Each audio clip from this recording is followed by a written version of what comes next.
Bismillahirrahmanirrahim. Assalamualaikum warahmatullahi wabarakatuh. Innal hamdalillah nahmaduhu wa nasta'inuhu wa nastaghfiruh wa na'udzu billahi min shururi anfusina wa sayyiati a'malina. Man yahdihillahu fala mudilla lahu wa man yudlilhu fala hadiya lahu. Ashhadu an la ilaha illallah wahdahu la syarika lahu wa ashhadu anna Muhammadan 'abduhu wa rasuluhu amma ba'd. Fa inna asdaqal hadithi kitabullah wa khairal hadi hadi Muhammadin sallallahu alaihi wasallam. Wa syarrul umuri muhdatsatuha wa kullu muhdatsatin bid'ah wa kullu bid'atin dhalalah wa kullu dhalalatin fin-nari amma ba'd. Pada pertemuan yang kedua ini insyaallah kita akan langsung membahas tentang isi dari kitab Syekhul Islam Ibnu Taimiyah yang berjudul Lamiyatu li Syekhul Islam Ibnu Taimiyah rahimahullahu taala yang disyarah oleh Syekh Abdul Karim Al-Khudairi hafizahullahu taala. Di dalam nazam ini beliau mengatakan Bismillahirrahmanirrahim. Ya sa'ili an madhhabi wa aqidati ruzqal huda man lil hidayati yas'alu. Isma' kalama muhaqqiqin fi qawlihi la yanthani anhu wa la yatabaddalu. Beliau mengatakan Bismillahirrahmanirrahim. Fadlul iftitahi bi dzikrillah. Keutamaan kita membuka segala sesuatu dengan menyebut nama Allah Subhanahu wa taala. Yaqulun nazim rahimahullah, berkata yang mengarang kitab ini, semoga Allah Subhanahu wa taala merahmatinya, Bismillahirrahmanirrahim. Bismillahirrahmanirrahim, dengan menyebut nama Allah yang Maha Pengasih lagi Maha Penyayang. Uftutiha hadzal nazamu bil basmalati. Dibuka nazam ini dengan menggunakan basmalah. Seperti yang kita ketahui bahwa nazam ini diawali dengan kalimat menyebut nama Allah Subhanahu wa taala, yang itu merupakan bentuk tabarruk atau meminta berkah dengan dimulainya sesuatu dengan nama Allah Subhanahu wa taala. Iqtidaan bil Qur'anil Karim. Ini dikarenakan beliau mencontoh Al-Qur'anul Karim. Seperti yang kita ketahui bahwa dalam Al-Qur'an itu dimulai dengan basmalah. Walam yuftatahu bilhamdalah, dan belum dibuka dengan menggunakan hamdalah, tapi beliau dalam nazamnya mengatakan Bismillahirrahmanirrahim, dan ini tidak dibuka dengan menggunakan hamdalah, tapi dibuka dengan menggunakan Bismillahirrahmanirrahim. Fala'alla al-muallif ajra al-manzumah majra ar-rasail far-rasail tuftatahu bil basmalati faqat. Naam. Bisa jadi, katanya Syekh Abdul Karim Al-Khudairi, bisa jadi bahwa pengarang kitab ini itu mencontoh apa yang ada di risalahnya Nabi Muhammad SAW, atau mencontoh apa yang menjadi surat-surat yang surat-surat tersebut dilayangkan oleh Rasulullah SAW ke beberapa tempat, yang dimana itu dimulai dengan menggunakan basmalah tersebut. Wa ba'du ahli ilmi yara, dan sebagian ahlul ilmi itu melihat annal kutuba hukmuha hukmur rasail, bahwasanya kitab itu hukumnya sama seperti hukum surat-surat atau risalah-risalah yang diajukan oleh Rasulullah SAW atau dilayangkan oleh Rasulullah SAW ke raja-raja ketika itu.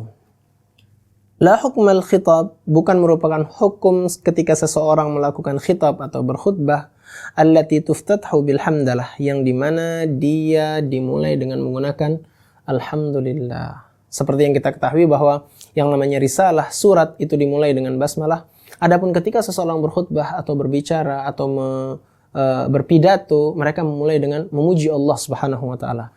Dan Syekh di sini melihat bahwa yang namanya kitab itu hukumnya sama seperti risalah. Kitab itu sama hukumnya seperti risalah. Wassalatu wassalamu ala nabiyyina Muhammad sallallahu alaihi wasallam. Walidha lam yabda'ul Imam Al-Bukhari rahimahullahu sahihahu illa bil basmalah. Maka dari itu, tidaklah Imam Bukhari itu memulai kitabnya kecuali dengan menggunakan basmalah. Di kitab Sahih Al-Bukhari itu dimulai dengan menggunakan basmalah, yakni mujarradan anil hamdalah, dan tidak menggunakan alhamdulillah. Karena Imam Bukhari itu berpendapat bahwa yang namanya kitab itu sama hukumnya seperti risalah, tidak sama hukumnya seperti al-khutbah atau khitabah. Nah, kemudian setelah itu beliau mengatakan mujarradan anil hamdalati wassalatu wassalamu ala nabi sallallahu alaihi wasallam. Li'annahu fi hukmi risalah allati ba'athaha litullabil ilmi. Dikarenakan hukum dari kitab itu itu sama seperti hukumnya risalah atau sama hukumnya seperti hukum surat. Nah, sama seperti hukum surat. Yang dimana kitab ini adalah surat yang surat tersebut dikirim untuk siapa? Untuk para penuntut ilmu. Wa min ahli ilmi man yuftatahu al-kutuba bil basmalati wal hamdalah ma'an. Namun, ada juga sebagian ahlul ilmi yang menggunakan membuka kitab-kitabnya dengan menggunakan basmalah dan menggabungnya dengan menggunakan hamdalah. Jadi, ada basmalahnya, ada hamdalahnya di situ. Iqtidaan bil Qur'an. Ini karena mereka mencontoh apa yang ada dalam Al-Quran. Alladhi uftutiha bil basmalah, yang dimana dia dibuka dengan menggunakan basmalah dan juga dibuka dengan menggunakan hamdalah. Jadi beliau di sini Imam Syekhul Islam Ibn Taimiyah rahimahullah ta'ala membuka kitabnya dengan menggunakan basmalah iqtidaan. Dia mencontoh apa yang ada di dalam Al-Quran serta mencontoh apa yang ada di rasail-rasail atau surat-surat yang dilayangkan oleh Rasulullah SAW kepada raja-raja ketika itu. Wa amma ma warada min hadis. Adapun apa-apa yang telah ada di hadis-hadis tentang keutamaan basmalah ini, ketika dikatakan kullu kalamin la yubda'u fihi bil hamdalah fahuwa ajdam, semua pembicaraan yang tidak dimulai di dalamnya dengan menggunakan basmalah, maka dia tertolak atau dia batal. Kemudian wa fi riwayatin, dan di riwayat yang lain, kullu amrin dzibal, semua urusan tersebut patut untuk kita ihtam terhadapnya atau patut untuk kita perhatikan. La yubda'u fihi bi dzikrillah, dia tidak dimulai dengan menggunakan menyebut nama Allah Subhanahu wa taala. Wa fi riwayatin bi bismillah, dan di riwayat lain dengan menggunakan basmalah, maka hadis ini adalah hadis yang dhaif. Nah, hadis ini adalah hadis yang dhaif. Fa dhaifun bi jami'i turuqihi wa alfadhihi, maka dia dhaif dari seluruh jalannya dan semua lafaz-lafaznya. Namun ada beberapa ulama yang menghasankannya, seperti wa hassana Ibnu Shalah, dan dihasankan oleh Ibnu Shalah, wan Nawawi, serta Nawawi, wa jami'un min ahli ilmi lafdha hamd alhamdu. Jadi dan sebagian besar dari para ahlul ilmi dengan lafaz alhamdu. Nah, faqat. Wa qawluhu kullu amrin, dan perkataannya semua urusan dzibalin, ai sya'nun, yang dia patut untuk diperhatikan, yuhtammu bihi syar'an. Nah, jadi arti dari hadis Rasulullah sallallahu alaihi wasallam kullu amrin dzibalin ai sya'nun yuhtammu bihi syar'an, semua urusan yang dimana dia patut untuk diperhatikan secara syara', katanya dia, maka sudah sepantasnya dimulai dengan basmalah. Apabila dia tidak dimulai dengan basmalah, maka itu akan menjadi urusan yang batal atau urusannya kacau balau. Namun hadis ini adalah hadis yang dhaif. Cukuplah kita mencontoh Rasulullah sallallahu alaihi wasallam, yang dimana Rasulullah sallallahu alaihi wasallam mengirim suratnya dengan menggunakan basmalah, kemudian dalam Al-Quran pun dimulai dengan basmalah dan dimulai dengan hamdalah. Kemudian beliau mengatakan di sini waqad allafa ba'dal kuttabi atau ba'dal kitabil mu'assirin kitaban fil aqidah. Dan sungguh telah disusun sebagian kitab orang-orang yang kekinian, orang-orang yang masa saat ini, kitab-kitab dalam bentuk kitab akidah. Lam yudhkar fi awwalihi basmalatan, belum disebutkan di awalnya kalimat basmalah. Wala hamdalah, dan juga tidak disebutkan hamdalah. Lima sumi'a anna al-haditha bi jami'i turuqihi wa alfadhihi dha'ifun. Nah, karena mereka mendengar bahwa sebagian ahlul ilmi yang mutaakhir, yang terakhir-akhir ini mendengar bahwa semua lafaz-lafaz atau semua hadis dengan semua jalannya ini adalah hadis dhaif, sehingga mereka tidak memulai sama sekali dengan menggunakan basmalah dan hamdalah. Kemudian Syekh di sini mengatakan walaitahu iqtasara ala dzalika wa sakat. Seandainya mereka diam dan tidak melanjutkan perkataan mereka, maksudnya di sini adalah seandainya mereka mencukupkan perkataan mereka bahwa saya tidak memulai kitab saya dengan menggunakan basmalah atau hamdalah karena hadisnya dhaif, stop sampai di sini, itu adalah sesuatu yang baik. Bal iftataha al-kitab biqaulihi kanatil kutub at-taqlidiyah tuftatahu bil basmalah wal hamdalah. Tapi mereka melanjutkan perkataan mereka. Maksudnya Syekh di sini memberikan kritisi kepada ahlul ilmi yang dimana mereka membuat kitab-kitab yang dimana kitab-kitab tersebut kitab-kitab yang berkaitan dengan akidah. Mereka mengatakan bahwa kita tidak usah memulai kitab kita dengan basmalah dan hamdalah dikarenakan hadisnya adalah hadis yang dhaif, maka kita tidak menggunakannya. Namun perkataan mereka tidak sampai di situ saja, melanjutkan perkataan mereka dengan mengatakan kanatil kutubi taqlidiyah. Dahulu kitab-kitab yang sifatnya taklid tuftatahu bil basmalah, dia dibuka dengan basmalah dan hamdalah. Jadi menganggap bahwa ini adalah taklid buta. Baik. Kemudian beliau mengatakan wa hadza kalamun ghairu mustaqim. Ini adalah pembicaraan tersebut kurang tepat. Tidak baik bagi seorang ahlul ilmi untuk berbicara dengan model seperti ini. Li'annana law iftaradna anna hadzal haditsa lam yathbut fal Qur'anul Karim huwa a'dhamul maqru'. Kalau sekiranya kita menyatakan bahwa hadis ini adalah hadis yang tidak sahih, tidak benar, tapi Al-Quran itu dimulai dengan menggunakan basmalah, dimulai dengan menggunakan hamdalah.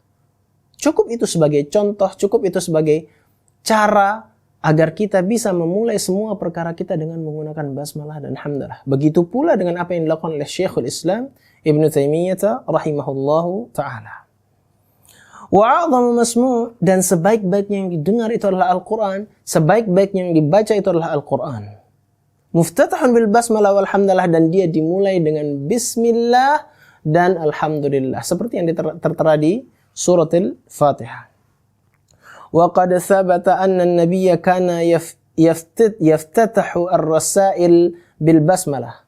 Dahulu Rasulullah sallallahu alaihi wasallam membuka surat-suratnya itu dengan menggunakan basmalah, wa yaftatahu al-khitaba bil hamdalah, dan membuka khutbahnya atau memulai khutbahnya itu dengan menggunakan alhamdulillah. Fahal yajuzu an yuqala mithlu hadzal kalam? Apakah pantas kita mengatakan perkataan-perkataan tersebut sampai-sampai kita mengatakan bahwa orang tersebut memulai kitabnya dengan menggunakan basmalah dan hamdalah itu sama sekali tidak mencontoh Rasulullah sallallahu alaihi wasallam. Nah, kemudian beliau melanjutkan di sini mengatakan mencontohkan apa yang terjadi ketika banyak orang-orang tersebut menyatakan bahwa bismillah itu bukan bagian dari cara Rasulullah sallallahu alaihi wasallam memulai perkara. Beliau mencontohkan dengan contoh yang berbeda. Beliau mengatakan di sini fa ba'dun nas la yastati'u dhihnuhu an yastaw'iba ba'dul qadaya. Maka sebagian manusia la yastati', mereka tidak mampu, dhihnuhu an yastaw'iba, kepala otak mereka itu tidak mencakup. Maksudnya kemampuan mereka itu tidak mencakup apa-apa yang menjadi keputusan-keputusan atau apa-apa yang menjadi perkataan para ulama. Fa iza sami'a anna al-hadits ad-dha'if la yu'malu bihi mutlaqan. Apabila mereka mendengar hadis dhaif, maka mereka tidak beramal dengannya mutlaqan. Jadi ini kesalahan besar di antara kalangan kita semua. Ketika kita mendengar hadis itu adalah hadis yang dhaif, kita tidak mengamalkannya. Kita tidak mengamalkan hadis tersebut secara mutlak. Kenapa? Lam yaltafit ila baqiyal adillah fil mas'alah. Namun mereka tidak melihat bahwa ada sebagian dalil-dalil dalam masalah tersebut yang dimana mungkin bisa jadi menguatkan pendapat tersebut mereka dhaifkan. Jadi berhati-hatilah dalam masalah tad'iful hadis tanpa melihat hadis-hadis yang lain yang bisa jadi itu menguatkan hadis tersebut. وذلك مثل ما سمع أن بعضهم كان ينهى عن الجلوس بعد صلاة الصبح في المسجد. Ini seperti sebagian masalah yang diungkapkan oleh Syekh Abdul Karim Al-Khudairi. Apa-apa yang didengar dari sebagian manusia. Dahulu sebagian orang itu ada di suatu tempat itu melarang orang untuk duduk di masjid setelah sholat subuh. Nah, fil masjid. Jadi dilarang orang untuk duduk di masjid setelah sholat subuh tersebut. Wa salati rak'ataini ba'da tulu'i syams, atau mereka juga melarang orang untuk salat 2 rakaat setelah terbitnya matahari. Kenapa? Li'annal haditsal warid fi dhaif. Karena hadis di dalam masalah tersebut itu lemah. Begitu katanya. Jadi dia melarang orang untuk duduk di masjid dan melarang untuk orang salat 2 rakaat setelah terbitnya matahari. Kenapa? Karena hadisnya lemah. Baik. Wa idza ra'a ahadan qad jalasa nahahu wa hassahu 'alal khuruj. Apabila mereka melihat orang yang duduk di masjid, kemudian mereka duduk sambil menunggu waktu syuruk, sambil menunggu waktu matahari terbit, itu mereka disuruh untuk keluar, dilarang untuk duduk dan menyuruh mereka untuk keluar. Subhanallah. Ma'anna hunaka nususan katsirah tahuthu 'ala al-baqa'i fil masjid. Dan orang-orang seperti ini tidak melihat bahwa banyak nas-nas, banyak dalil-dalil yang mana dalil-dalil tersebut mendorong seseorang untuk tetap berada di masjid. Faqad thabata fi sahih Muslim, dan sudah ditetapkan, sudah warid, thabit dalam sahih Muslim, dikatakan anna Nabi sallallahu alaihi wasallam, bahwasanya Nabi sallallahu alaihi wasallam kana yajlisu fi musalla hatta tatlu'us syams. Dahulu dia duduk di musallanya sampai terbit matahari. Wa qala sallallahu alaihi wasallam, berkata Nabi sallallahu alaihi wasallam, al malaikatu tusalli ala ahadikum madama fi musallah. Bahwasanya malaikat itu bersalawat kepadamu kepada salah satu di antara kamu selama kamu berada di musalla tersebut. Dan berkata juga, wa qala la yazalul abdu fi salatin ma kana fil masjid yantadhiru salat. Manusia itu masih salat selama dia menunggu untuk salat selanjutnya.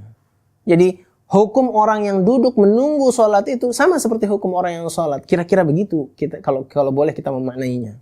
Wa qala sallallahu alaihi wasallam wa intidharus salat ba'da salat. Naam, fadlukum ar-ribat. Naam, fadlukum ar-ribat. Dan menunggu salat sampai salat selanjutnya itu disebutkan sebagai sebuah pengikat. Naam. Thumma ya'ti man ya'ti wa yaqulu mithlu hadzal kalam. Kemudian datang orang yang datang seperti sebelumnya mengatakan hal tersebut. Jadi, kesimpulan yang diambil di sini bahwa kitab Syekhul Islam Ibn Taimiyah ini, yaitu Lamiyatu Syekhul Islam Ibn Taimiyah ini dimulai dengan basmalah. Naam, dan beliau memulai basmalah ini tidak sembarangan. Beliau mencontoh apa yang ada pada rasail atau surat-surat yang diajukan oleh Rasulullah SAW. Bahkan beliau mencontoh apa yang ada dalam Al-Quran, yang dimana Al-Quran dimulai dengan basmalah dan dimulai dengan hamdalah. Jadi tidak serampangan bagi sebagian orang yang sebagian orang tersebut mengatakan bahwa memulai dengan basmalah dan hamdalah ini adalah hadis yang dhaif, karena pada dasarnya mereka harus melihat terlebih dahulu apa yang menjadi landasannya. Harus melihat terlebih dahulu apa yang menjadi alasan kenapa ini dimulai. Harus melihat terlebih dahulu hadis-hadis yang lain. Harus melihat terlebih dahulu apa yang dilakukan oleh Rasulullah SAW. Sehingga tidak serampangan mengatakan bahwa ini adalah kutubut taqlidiyah, ini adalah kitab-kitab taklid yang dimana mereka sama sekali tidak bisa mempertanggungjawabkan perkataannya. Semoga Allah Subhanahu wa taala memudahkan kita dalam memahami ilmu agama ini, dan kita akan melanjutkan pelajaran kita pada pertemuan-pertemuan selanjutnya pada nazam yang pertama tentang betapa berkah waktu dan ilmu di hadapan Syekhul Islam Ibn Taimiyah rahimahullahu ta'ala, yang dimana beliau mengatakan, yasaili an madhhabi wa aqidati ruziqal huda man lil hidayati yas'alu. Subhanakallahumma bihamdika asyhadu an la ilaha illa anta astaghfiruka wa atubu ilaika. Assalamualaikum warahmatullahi wabarakatuh.